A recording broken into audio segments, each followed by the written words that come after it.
दिनेश कुमार धोटे को त्रिमोहगांव।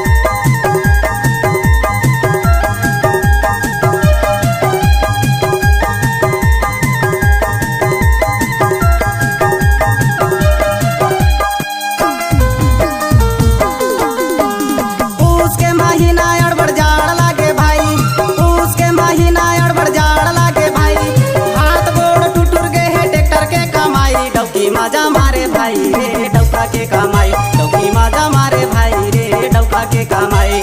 पूस के महीना अड़बड़ जाड़ लागे भाई, पूस के महीना अड़बड़ जाड़ लागे भाई। हाथ गोड़ टूटुर गए है ट्रैक्टर के कमाई, डौकी माजा मारे भाई रे डौका के कमाई, डौकी माजा मारे भाई रे डौका के कमाई। डीजे दिनेश कुमार धोटे को त्रिमोहगांव।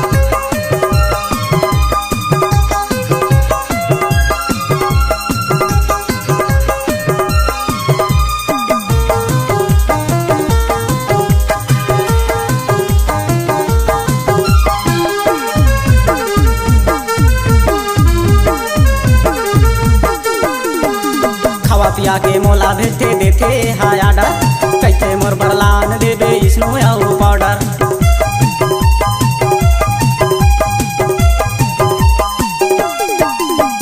खवा पिया के मोला भेजते देते हाय आडर, कैसे मोर बरलान देवे स्नो और पाउडर।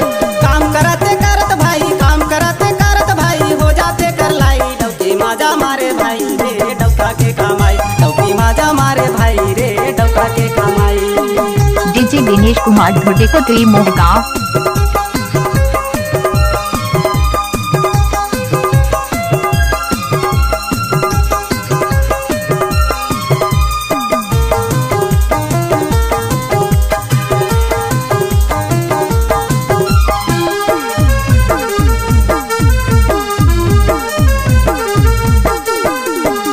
घर में डौकी तान के सुतत रहते दिन भर, चूड़ी ले दे कंगन ले दे कहत रहते मोर बर।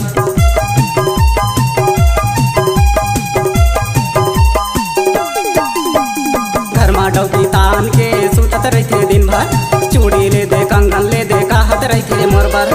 रोज दिन के रे फरमाइशी, रोज दिन के रे फरमाइशी हो गे मैं बेहाल, डौकी माजा मारे भाई रे डौका के कमाई, डौकी माजा मारे भाई रे डौका के कमाई। पूस के महीना अड़बड़ जाड़ लागे भाई, पूस के महीना अड़बड़ जाड़ लागे भाई। हाथ गोड़ टूटुर गए है ट्रैक्टर के कमाई, डौकी माजा मारे भाई रे डौका के कमाई, डौकी माजा मारे भाई रे डौका के कमाई। भौजी माजा मारे भाई रे दादा के कमाई, सारी माजा मारे भाई रे भाटो के कमाई, डौकी माजा मारे भाई रे डौका के कमाई, डौकी माजा मारे भाई रे डौका के कमाई।